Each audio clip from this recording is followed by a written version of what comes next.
So we stripped it down a lot. Little helpful hint, when you're taking doors off, if you think you might even consider reusing cabinets and stuff, just label them.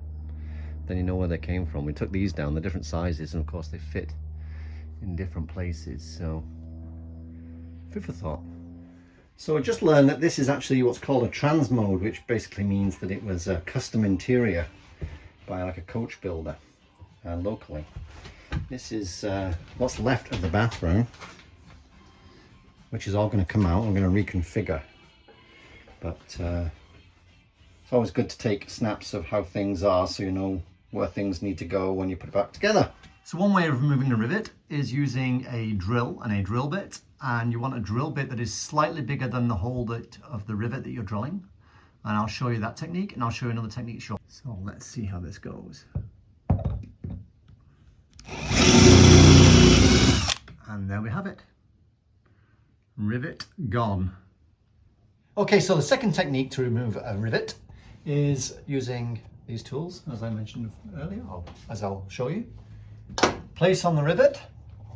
Actually, the rivet head has been taken off on this one already, but you simply, and there you go, gone.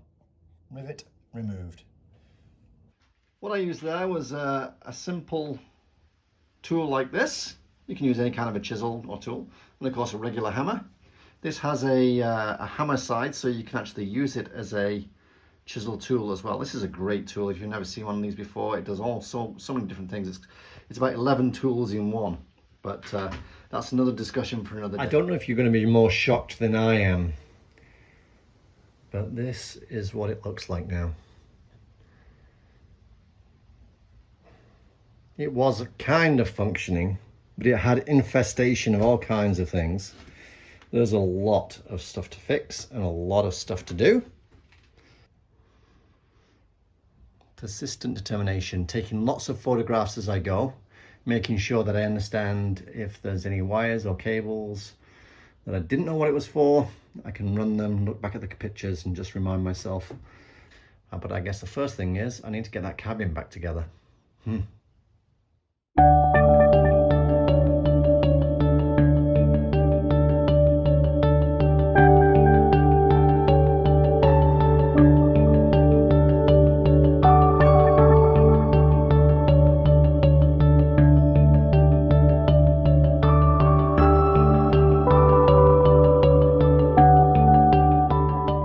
So this afternoon we've been doing some insulation.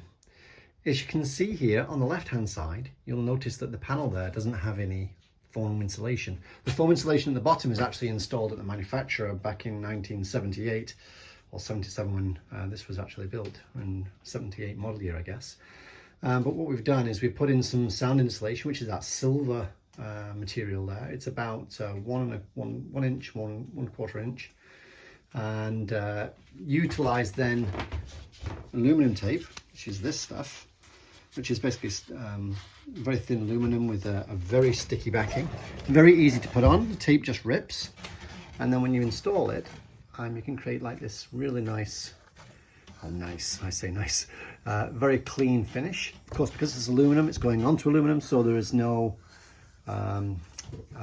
chemical reaction with the two materials. And this stuff is very, very durable. They use it for duct piping and so on, and will last for a very, very long time indeed. And you can see here, right to the fiberglass, nothing there. So we will do the same all along. And if nothing else, it'll create some soundproofing. You can see over on this side where I've done some other work as well. You can see a cutout there for a socket. I mean, again, this is not being used in the winter, or it's not planned for winter use. But I just want to make sure that at least we deaden the sounds. The material is attached properly so it doesn't vibrate and make a noise when it travels, and making it squeaks and those kinds of things. So that's what we've got. The other benefit of using this material is that I have still a little bit of space to put my cable hoses inside. So if I ever need to fish those, I'm going to actually attach them a little bit more securely, so again, when they're inside, they're not vibrating and making lots of noise when the vehicle is traveling.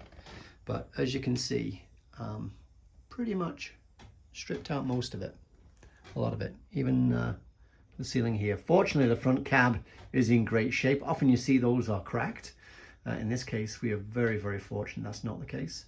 And of course, you've already seen us and talk about the repainting of the dashboard. All the parts are actually just aside now, just to keep them secure and safe. Next task is going to be that window. It's going to come out, it's going to be stripped, cleaned, repainted and reinstalled, just like that one. Anyway, have a wonderful day.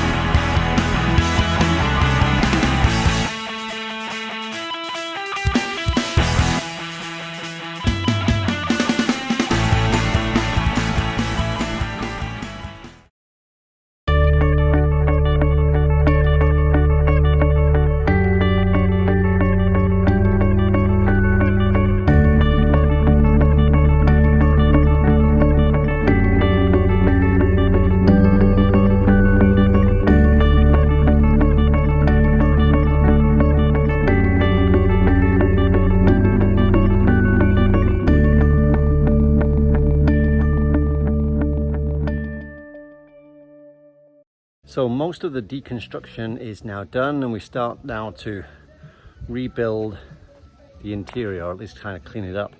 So what we've done, let's see. As you can see, all the bottle tape is in. Well, actually it's aluminum soundproofing with bottle tape backing, and then they've got this foam insulation. The bottom still needs yet to be done. But what we've also done is cleaned everything out, and we've primed everything just so we've got a nice clean working surface. So that's the progress so far. So one area that does need a lot of attention is this area here. This is the electrical import from the exterior power socket that runs down here and into this unit here. It's a 120 volt 30 amp system, and then you can see also the other wires that kind of go here all the way along here, basically all the way through, and basically that goes to the battery block for the 12 volt system. And we're going to kind of reconfigure that a little bit, make it safer. All these wires are going to be tidied up. We're going to take out all the unnecessary wires. I've already taken out some wires that we don't need. We've reduced the number of units, but this whole unit down here clearly needs to be looked at properly.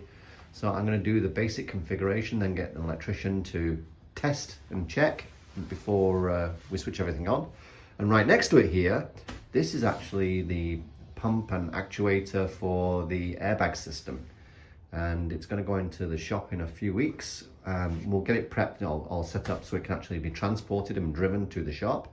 But we might even have that whole system update, well, not just updated, we certainly will have it updated, but we might even have it replaced. We'll see what the experts have to say about that. So we made a lot of progress. We've done a lot of clean out, a lot of kind of sound insulation. We've even stripped out the entire coach, as you can see behind me. We've actually cleaned all the surfaces, we've primed everything with paint just to kind of give it a clean surface on which to work from. And now we start reconfiguring, rebuilding, repositioning, checking everything out. As you can see on the driver's area at the very back there, you can see all the new insulation flooring that's gone in, the bottle tape with the aluminum foil, and then over that the sound insulation. Again, not quite finished that area there, but at least you get to see what's happening.